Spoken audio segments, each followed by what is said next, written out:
Steve, you've been attending several meetings and events at the UN General Assembly this year. What are your reflections on the SDGs and the Agenda 2030 process, and why is it important for GAIN to be involved? Yeah, I think it's very easy to be skeptical about these large international gatherings of people in a place like New York and how they relate to ordinary people's lives. I think what's interesting about the Sustainable Development Goals is they seem to have taken root in a way quite differently than before. So many countries are already looking at how to integrate the Sustainable Development Goals into their national plans. This whole SDG idea of the linking together many problems related to poverty and underdevelopment, looking at climate change, looking at inequality and extreme poverty, is something a little bit different than the Millennium Development Goals, which were quite successful but were focused around very narrow measurements of particular issues. So I think that for GAIN, what's exciting about the Sustainable Development Goals is really two things.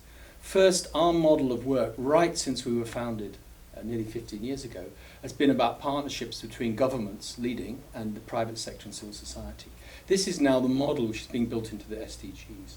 Secondly, when you look at the problem of human development, the family human development, we know, poor nutrition, particularly in the early years, is a cause of so many subsequent problems: poor intellectual development, poor health, diseases that are non-communicable but which emerge in later life, like diabetes, heart problems.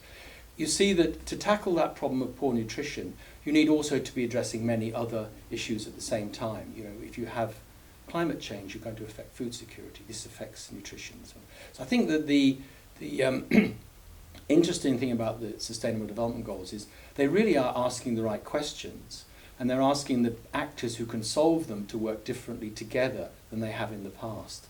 And I think that's something we're very keen on, and something that potentially could bring real results in accelerating the ability of the world to tackle climate change, inequality and poverty. Alongside the UN General Assembly this year, we had a Sun Business Network Advisory Group meeting. What is the role of the private sector within the Sun movement? At the core of undernutrition and food security is the food sector. The food sector is 99.9% driven by the private sector.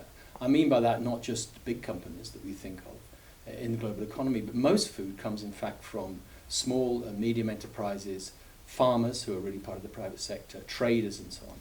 So if we're to get a much better system whereby everyone can get access to more affordable, nutritious and safe foods, we have to work with the private sector. We can't rely on government alone to fix this problem.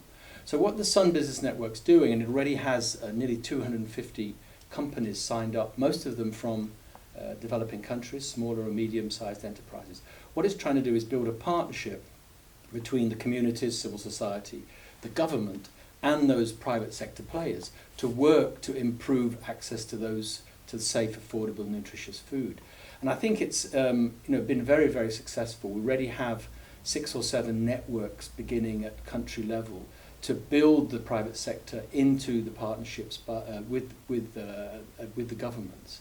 And I think what we see from the Sun Business Network is there's quite a lot of interest, because after all, the private sector is human beings. But they need to be able to dialogue with government, understand what their role can be.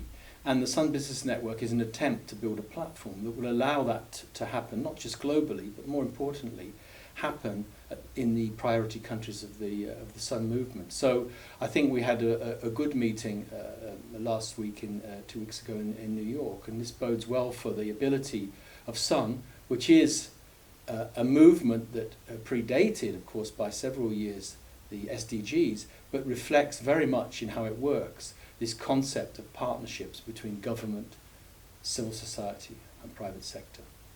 Great. It was great to speak to you, Steve, and thank you so much for your time. Thank you.